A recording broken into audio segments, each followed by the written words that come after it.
So I've got a quick question before I start this video, and that is, how old are you willing to go when it comes to buying a new smartphone? Whether you're looking at an old mid-range or budget device or an old flagship device. I've got the Pixel 3a XL to take a look at today. That was released in May of 2019. So of course it is coming up to 4 years old. Of course I've done the Pixel 4a, I've done the Pixel 4 XL, and of course I've done older iPhones as well. Now, how old are you willing to go? Is 4 years old too old for you? Of course, when it comes to software updates, a lot of phones are going to be lacking in that regard. So I'll take a look at the Pixel 3a XL in this video. So let's get into it.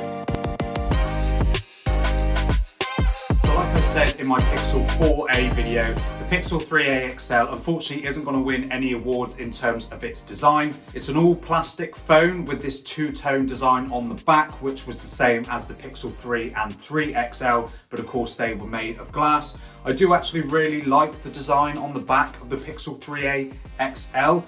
The bottom part of the plastic is a nice matte finish, so it is pretty resistant to fingerprints, and then the top is a glossy plastic, but it is in one piece of plastic. In the center you get a fingerprint scanner, and then in the top left corner you get a single 12 megapixel camera with an LED flash just to the right of that, and then of course you've got your Google logo at the bottom. On the bottom of the phone you've got your USB-C charging port, which supports 18-watt charging, and your single bottom firing speaker. So it does lose the stereo speakers of the Google Pixel 3s, but it's not the end of the world to me. And then at the top of the phone you've got a 3.5mm headphone jack and a microphone as well. On the right of the phone you've got your volume buttons and your power button, and then on the left is just your SIM tray, which unfortunately doesn't have any provisions for expanding via a micro SD card. So overall the design of the Pixel 3a XL is very basic, but it is a really nice device to hold in the hands without a case or anything like that. But of course there's plenty of cases available should you need to put one on. And then on the front you've got a 6-inch OLED display with a standard 60Hz refresh rate and a 1080p resolution. And unfortunately both the top and the bottom bezels are pretty chunky. So that's where the Pixel 3a XL is going to be showing its age, as there's no small bezels on this phone, there's no punch hole cutout or anything like that. But you do get the normal swipe gestures and all that sort of stuff on the display. And then at the top you've just got your speaker and an 8 megapixel selfie camera, which I'll get a little bit more into as the video goes on. So like I said, overall the design of the Pixel 3a XL is very basic, but if you just want a basic looking phone, the Pixel 3a XL is a really good option. And as for software, the Pixel 3a XL is running the old Android 12, and unfortunately the 3a series is where Google stops updating to the newest Android 13 and with security patch updates as well. So Android 12 is the last software update that the Pixel 3a series is going to get. But personally for me, that's absolutely fine. I found that the phone has run really well with Android 12. I've used plenty of phones in the past using Android 12 and not 13, and I've had no issues with them at all. And performance comes courtesy of a Snapdragon 670 processor, which again is very basic performance, especially now in 2023. I mean, everyday navigation has been fine, it's been pretty flawless. The only time that I've noticed instances where the 670 does struggle a little bit is in photo processing, but I will get a little bit more into that as well. But as for my overall experience using the phone, using the Snapdragon 670, it's been absolutely fine getting me through my basic use. But of course, if you're someone that plays intense games, does a lot of video editing, photo editing or anything like that, I think you will struggle with the 670 inside the 3a XL.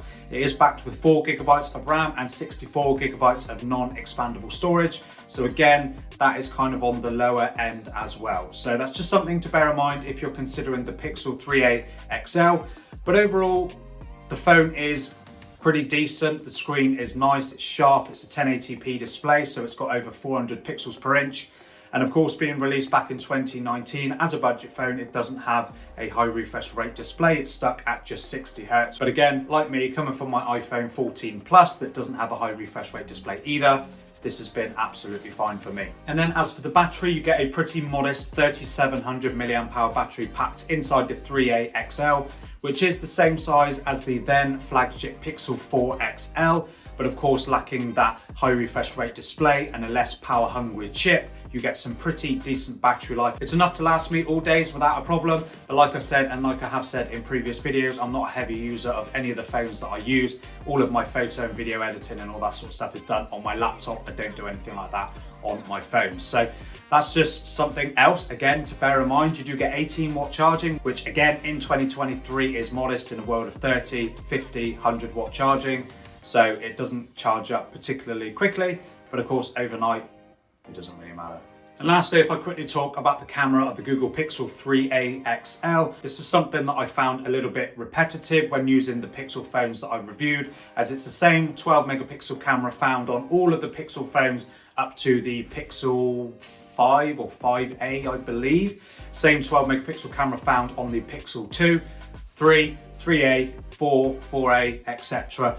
And to be honest, the photo quality is really, really good from the Pixel 3a XL. I think there is ever so slight differences in the processing of the photos based on whatever chip the phone is using. So you've got the 730G in the 4a, Snapdragon 855 in the Pixel 4 and 4 XL, and then you've got the Snapdragon 845 in the Pixel 3s. But overall, the Pixel 3a takes some really nice photos with plenty of detail, great contrast, and nice natural color. Processing time I have found to be a little bit slow. Now, if you remember earlier, I said that's the one thing that I did notice when using the Snapdragon 670 on the Pixel 3a. That is definitely something I noticed, even coming from the Pixel 4a, that the processing time on the 3a XL is a lot longer. Sometimes the screen goes blank while it's processing, then all of a sudden comes back and it's there. So that's something that's a little bit annoying, that I did find annoying with the 3a XL. But if you're not someone that takes loads of photos all the time, I think that's just a minor inconvenience that you would probably get used to. I certainly don't take loads of photos, so it wasn't a huge issue for me. But yeah, a bit annoying in this particular case when I was taking a few photos for this review. Now, the selfie camera is the normal 8 megapixel selfie camera found on other Pixel devices as well.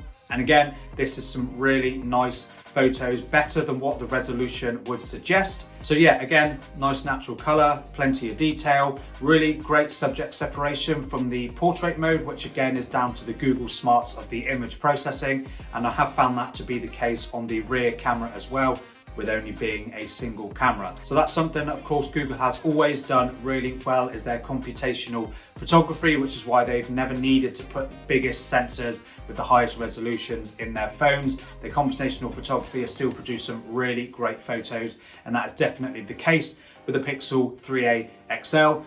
If the processing time isn't going to be a major issue for you, I think you'll be really happy with the photos coming from this phone. I certainly have been, and as you can see from the photo samples that I've put up, they are really great quality. So overall, the Pixel 3a is a good option. I paid 99 quid for this. It's a very good condition model. There's a few marks around the camera lens, but overall, I think that's a pretty decent buy for the money. You're not going to get the best performance, but I think you are getting a really good camera experience and a stock Android experience. So if performance and the design from the front at least is not the top of your priorities, then I think the Pixel 3a is going to be a really good option. But let me know in the comments what you think of the Pixel 3a XL. Would you consider buying one, or have you bought, or are you going to buy one of the newer, older Pixel phones, however you want to word it? Let me know in the comments. Drop a like on this video if you enjoyed it, and subscribe to the channel so you don't miss out when I put new videos up, hopefully every week, and hopefully with more older flagship and budget devices to see if they're worth buying in 2023. So let me know in the comments, like I said, if there's any phones you want me to look at, and I'll see you in the next video.